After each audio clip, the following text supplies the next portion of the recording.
Who is Mr. Bill Clinton, you said? Simpson, Bill Simpson. I'm glad it's not Clinton. Yes, please. Thank you. Yes. I am at the crossroads. My religion is Church of England. What can you say to me to convince me that your religion is the road for me to take? My religion is?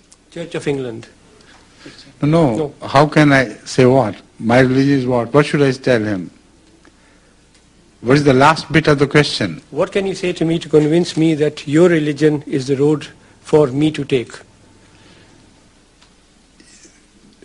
That question has been only partially answered already. The fact is that I believe that Islam, as we understand Islam, is a universal religion. And it can appeal to the human conscience everywhere in the world. While, as I believe Christianity to be understood today, it cannot be considered universal. That is the first point which you should settle with us. If I prove my case that Islam is universal in its appeal, while Christianity is not universal in its appeal, though to look at it appears to be a bitter contest between us, but I'll explain, it is not bitter at all. Christianity, when it began, it differed with its religious view from the previously held views in Judaism. And also it differs even today with all the religious beliefs held elsewhere in the world.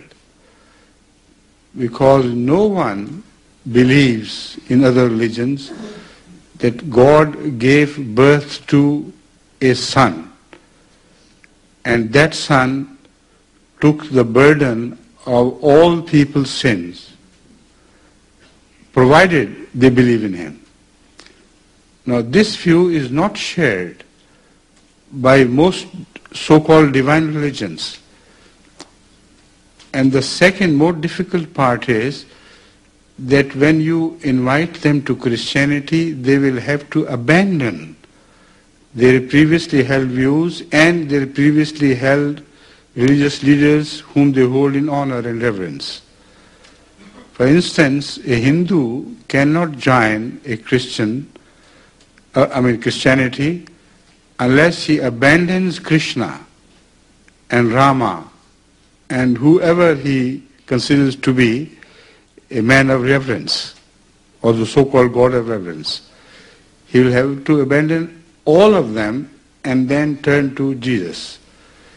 The same is true of Sikhs, the same is true of Buddhists and all other religious denominations.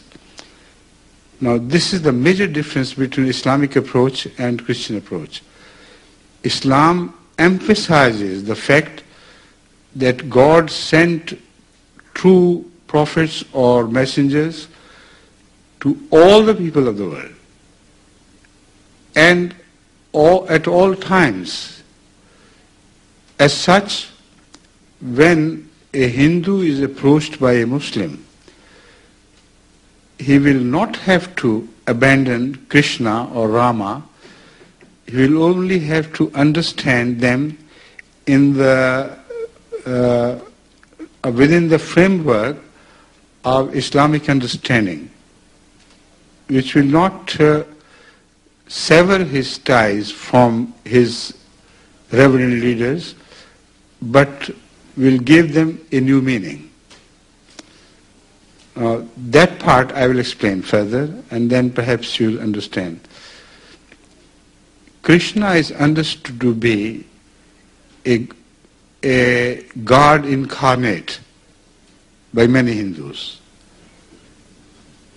while Islam believes that Krishna was only a messenger of God. So as far as his ties of love and reverence with Krishna are concerned, they will not be severed when he accepts Muhammad sallallahu alaihi wasallam. They will only be given a new meaning, which is far more rational. And this goes for every religion. So in this way, I believe that Islam is the right faith for anyone who is in search of a universal religion. Now there I must clarify that I am not representing the Islam of so-called fundamentalists. They're fundamentally different from what I have said. They fundamentally differ from what I have said.